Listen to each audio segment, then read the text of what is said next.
I've brought up Dion in the past. I think it was last year sometime when Dion got off to a good start.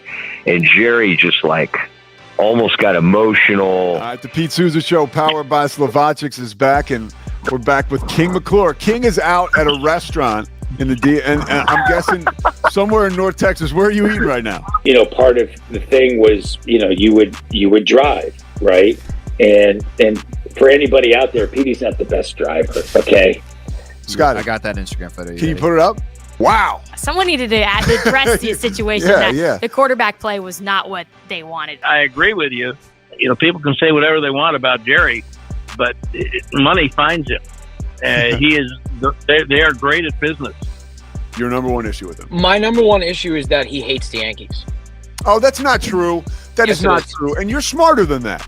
January 5th, 1985. I have another prop for you. Here's another prop, Pete. Let's see. ESPN. There's the check.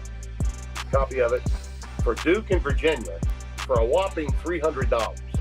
You were at the dog park, and a dog and a family showed up. It was still like 5 in the morning. It was still dark. 5 in the morning. There's a picture of the dog looking so sad. I know.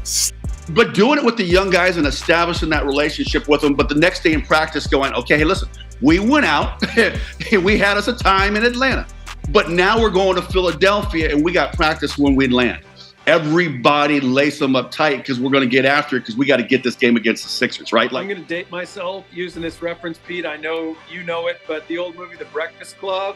Yes. And you remember the custodian? Who, Carl. He said he was the eyes and ears of this institution. And that's in football, that's the equipment guys, man. Our coach, Joe Cullen, who is now the defensive line coach of the Kansas City Chiefs, would walk into the locker room. This is long before the game, okay? And he'd be like, they're coming into your house. They're going to kill your mother. And then he'd look into a trash can and he'd go, ah! And he'd throw up, right? Ah! And then he would start throwing the trash can.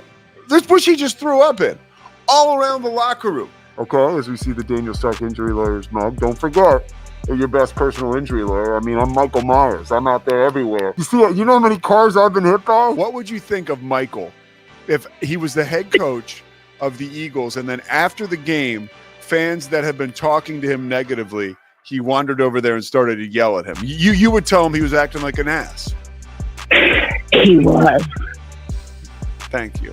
So I go to shoot around. Coach Drew, because we're in Morgantown, and Coach Drew knows me. I've called a couple games at this point. He knows my face, knows me as the guy from Waco that calls ESPN games. And he starts to point at me. And I'm like, oh, man, like he's going to throw me out of practice. And the two of them walk over to me. So I'm like, oh, boy, like what's going to happen? And so they walk over to me, and Coach Drew goes, hey, man, how did you get here? And I go, oh, I flew into Pittsburgh, and I drove from there to Morgantown. He's like, you got to tell me. You got to come with us. There's no reason you should be doing that. And I'm looking at Matt I'm like, is this okay? The ball starts to bounce your way when you have a belief that's greater than you as a team. I can go back to me being an alcoholic and getting sober. Like the moment you understand that you are not in charge and that there's a power much greater than you in charge, and then you find a way to believe in that higher power being in charge and turning over certain aspects of your life, things that you can't control, to that higher power, and then controlling what you can, stuff starts to happen. And now when you're like a troubled addict, you have euphoric recall where you go back to your drinking and using of drugs and you celebrate the most amazing times. Like, oh my God, this one time I was at a nightclub where we had bottle service and I was talking to beautiful women and all my best friends were there. And like, that's what it's going to be like if I go out and drink this bottle of Boone's Farm 2020 tonight. Like, Mad Dog, no, it's not. That's not what's going to happen. You're going to drink Boone's Farm. You're going to end up passed out in the middle of the street after you do God knows what else. It's not real, that idea of the one time at the nightclub in New York City, right, where everything was perfect. And that's what I do with Mike Tyson. I have that euphoric recall to back when I was a kid. Oh my gosh, like this is going to be amazing. And the hype really like was tailor-made for idiots like me. And then Peter Sousa. He had a quick story to tell you about these guys.